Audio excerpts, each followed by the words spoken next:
All right, so it turns out that the Apple AirPods Pro 3 just got announced, and this has everybody who understands audio or is interested in audio very excited because the AirPods Pro 2 was great. Even for non-Apple users like myself, the AirPods Pro 2 was one of the best true wireless in-ear noise-canceling devices. The bar is set very high here, and we are fired up to hopefully get a chance to hear it and talk about it. But let's just talk about what this reveal is and the information that we've gotten from it. So to do that, I brought with me a listener who is also our resident AirPods Pro 2 stan.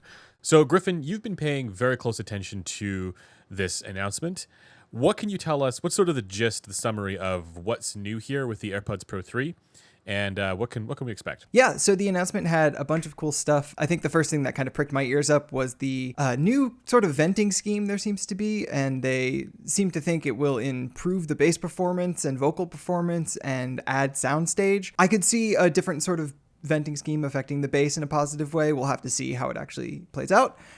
Biggest thing for me was the battery life. It's 8 hours on the device itself. There's the IP57 dust water rating, which is going to be really cool for a lot of people who felt the AirPods Pro wasn't good enough for that. One really cool feature was the live translation, which they showed. Basically, you just hear someone talking to you and it'll actively noise cancel their voice so you can hear a translated voice in your ear, which seems really cool. I would have appreciated that feature a lot when I was just in Italy. They have a heartbeat sensor in the earpiece now, which again kind of I think plays into this thing being more of a fitness targeted release than maybe something that was targeting something like a sound quality improvement. Additionally, apparently the earpieces are going to be a little bit smaller now, which is kind of interesting because this is already the most comfortable IEM I own. So it being a little bit smaller and better contoured would obviously be welcome, but I'm not sure how that's going to work for me.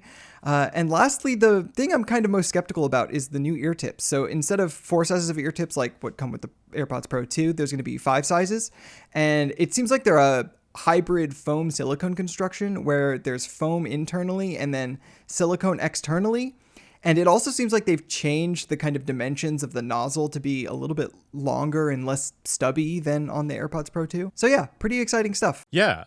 There are a couple of things that I'm excited for with this announcement, this release. And one thing that I'm hopeful for, but I am not exactly optimistic that they will do this. But what I'm most excited for with this is the sports active stuff, so to do with the IP57 dust and water resistance and the heart rate sensor. And it's mainly because I've always said to myself, like, if I could ever develop a product, it would be a noise canceling sports IEM, like true wireless in-ear sports thing that actually sounded good, because that did not exist. And yes, there was the power beats.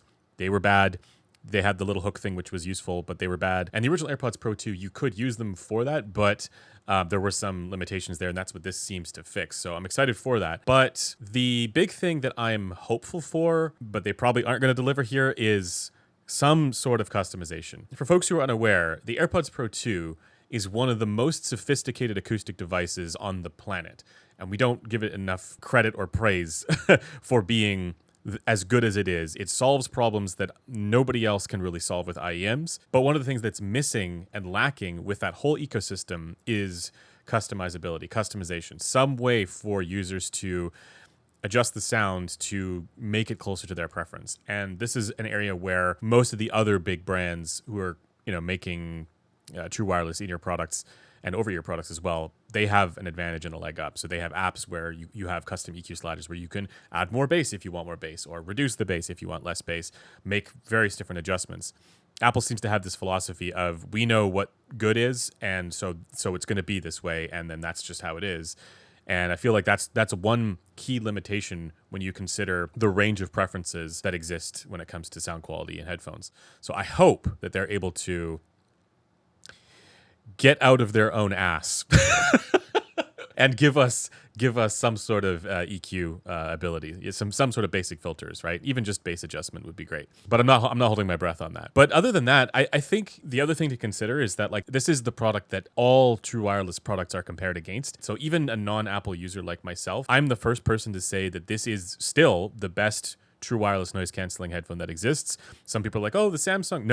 No, it's the Apple AirPods Pro 2. So my hope is also that they maintain and at most iterate on that sound quality that they already achieved, and not do something stupid with it because Yeah. there's always a risk. Yeah, so as far as like the unknowns, I feel like the sound quality is kind of the big unknown here, and where, yeah, they gestured towards like improved bass and vocal performance.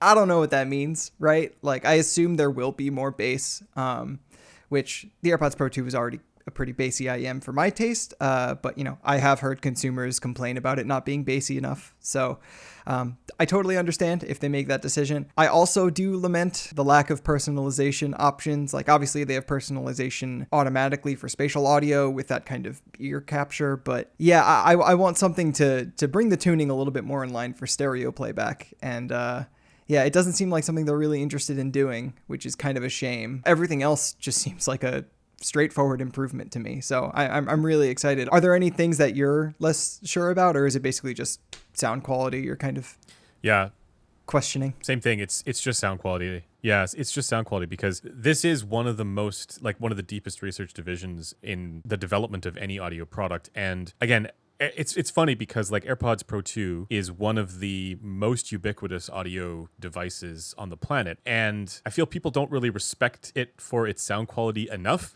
My hope is that they don't overfit for feedback too much from that. If people are saying, oh, I want more bass or whatever, give them the option to have more bass, but don't fundamentally change the sound signature with that in mind, right? So that's my hope, but that really is the unknown, right? Has the research changed in any meaningful way to point to new notions of what good is? Because they were damn far ahead of the competition with their previous one. Yeah, and they still are. I mean, frankly, this is still one of the best sounding IEMs you could buy, regardless of it being wireless or not.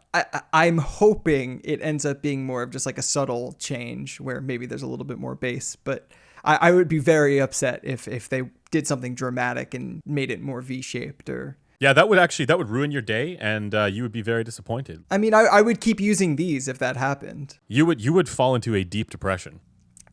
I would be very upset. I'm not gonna lie. This is as someone who does not get hyped for new IEM releases. Frankly, most of them don't measure up to this. The new AirPods Pro 3 is an IEM release I've been hyped up for since I first heard this, right? So yeah, if it's bad, I'm gonna be heartbroken a little bit. But I think, yeah, very, very excited, cautiously optimistic.